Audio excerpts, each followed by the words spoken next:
నమస్తే, welcome to mega 9 TV. Vinayaka Chavithi వచ్చిందంటే చాలు ప్రతి వీధిలో వైవిధ్యమైన గణపయ్యలు దర్శనమిస్తుంటాయి. తీరొక్క గణనాథులను చూస్తూ భక్తులు తరలిస్తుంటారు. ఇక స్కూల్స్ లో పిల్లలు రకరకాల బొమ్మలు గీస్తుంటారు. కొందరు పేపర్ మీద వేస్తే మరికొందరు గోడలపై బొమ్మలు గీస్తుంటారు. కానీ ఎవ్వరూ ఇప్పటి వరకు చేయని విధంగా పొట్ట కండరాలపై విభిన్న కళాకృతులను యోగా ద్వారా చూపిస్తూ అందరినీ ఆకట్టుకుంటున్నారు కాకినాడ రామారావుపేటకు చెందిన ఓ యోగా గురువు. వినాయక చవితి సందర్భంగా యోగా శాస్త్రం చెప్పబడిన నౌలి అనే ప్రక్రియ ద్వారా తన పొత్తి కడుపు కండరాలపై వినాయకుని ఆకృతిని చిత్రించి తన భక్తి భావాన్ని చాటారు. ఇప్పటి వరకు సుమారు 30కి పైగా కళాఖండాలను తానే సొంతంగా అద్దంలో చూసుకుంటూ తన శరీరంపై చిత్రీకరించారు.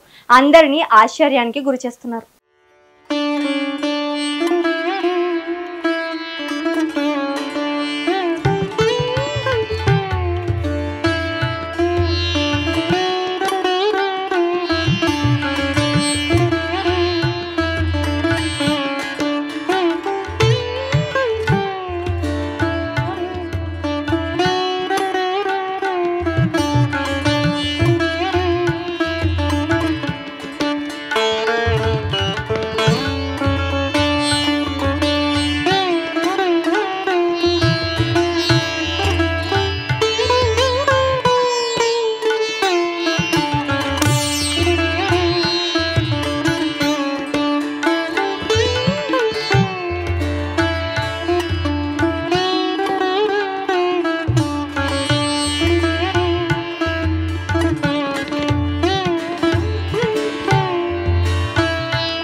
ఓం శ్రీ గురుభ్యో నమః.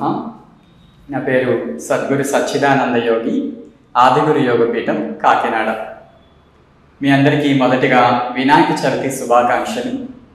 ఈ వినాయక చవితి పర్వదినాన ముఖ్యంగా చాలామంది అనేక రకాలుగా వినాయకుని తయారు చేసి ఆ వినాయకుడిపై తమ యొక్క భక్తిని ప్రదర్శిస్తూ ఉంటారు. ఒక యోగా గురువుగా మన యొక్క యోగ శాస్త్రంలో చెప్పబడినటువంటి నౌలి క్రియ అనేటువంటి సాధన ద్వారా వినాయకుని యొక్క ముఖం ఆకృతిని ఏర్పరచాలి అనేటువంటి ఉద్దేశంతో ఈ ప్రక్రియ చేయడం జరిగింది. దీన్ని మన యొక్క యోగాలో సక్రియలని ఉంటాయండి. ఇవి శరీరాన్ని ఇంటర్నల్గా శుభ్రపరిచేటువంటి 6 క్లెన్సింగ్ టెక్నిక్స్గా చెప్పబడ్డాయి. అందులో ప్రధానమైనది నౌలి క్రియ. ఈ నౌలి క్రియలో మన యొక్క శరీరంలోని చిన్న ప్రేగులు పెద్ద ప్రేగుల్ని ఒకే లైన్లోకి తీసుకురావడం ద్వారా ఆ వినాయకుడి యొక్క తొండం ఆకృతి ఏర్పడుతుంది. సో ఈ విధంగా యోగాతో ఆ ఒక్క విఘ్నేశ్వరుడిపై భక్తి భావాన్ని, అలాగే యోగాపై నాకు ఉండేటువంటి అభిమానాన్ని తెలియజేయాలనే ఉద్దేశంతో ఈ యొక్క ప్రయత్నం చేయడం జరిగింది. సో ఈ విధంగా ఈ యొక్క వినాయక చవితిని యోగాతో సెలబ్రేట్ చేసుకోవడం అనేది నాకు చాలా ఆనందాన్ని ఇస్తూ ఉంది. మరొక మారు మీ అందరికీ వినాయక చవితి శుభాకాంక్షలు. జై గురుదేవ్, నమస్తే.